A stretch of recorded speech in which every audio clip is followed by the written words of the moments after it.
member of Rescue for several years, prior to getting a pretty killer job in cardiac electrophysiology with her master's in engineering down in Boston. And she's had a small hiccup along the way, but has persevered, and she'd like to say a couple words. So, there you go. I'm good. Proud all the way. Except for this thing has wheels, so that could be interesting. Yeah, it's kind of a problem. Our line of work significantly distorts our sense of reality and humor. No topic is off limits at the kitchen table. We know life can change in an instant, and to treasure our loved ones. We learn to deal with cranky, coffee-deprived, and hangry crew members. Our storybooks consist of getting kicked out of patients' houses, that time CPD hopped into the back of our ambulance mid-transport, code saves, and crazy dispatches.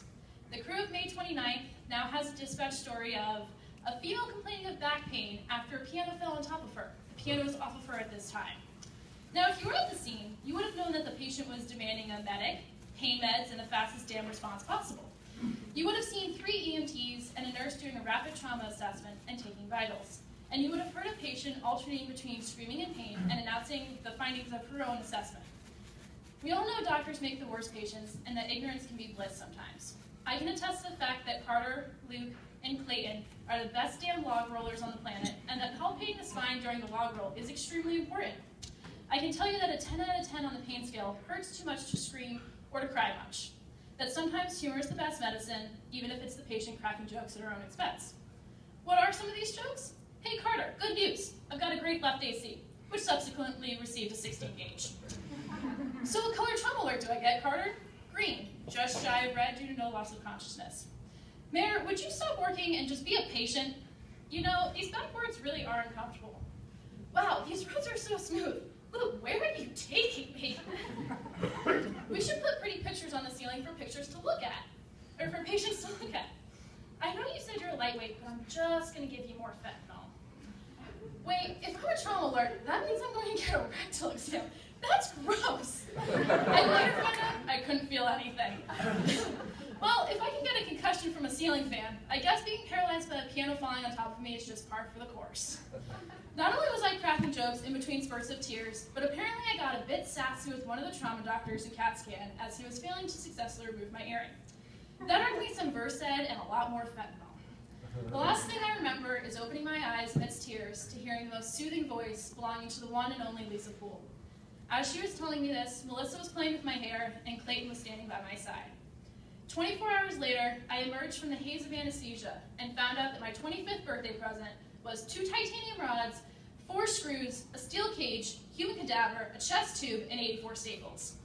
I got to enjoy a birthday of being high as a kite, as many of you know from my text. Lots of naps, getting pampered in the SICU, some awesome visitors, and unwrapping a birthday present for my parents. Most importantly, I am not permanently paralyzed due to the fast thinking of Melissa, Kyle, and Ryan. I gained 3 heroes in my life by the names of Luke, Carter, and Clayton, and a whole new perspective on life. I can stand up because of that Friday day crew skills. I remained relatively calm from their compassion, their confidence, and their humor. And I know that Colchester Rescue is the best family I could ask for that will always have my back. To Carter, Luke, and Clayton, thank you doesn't seem adequate. I will forever be grateful for what you did for me in my greatest time of need. And if you ever meet someone who has a more ridiculous EMS story than a girl who had a piano fall on top of them, I expect to know.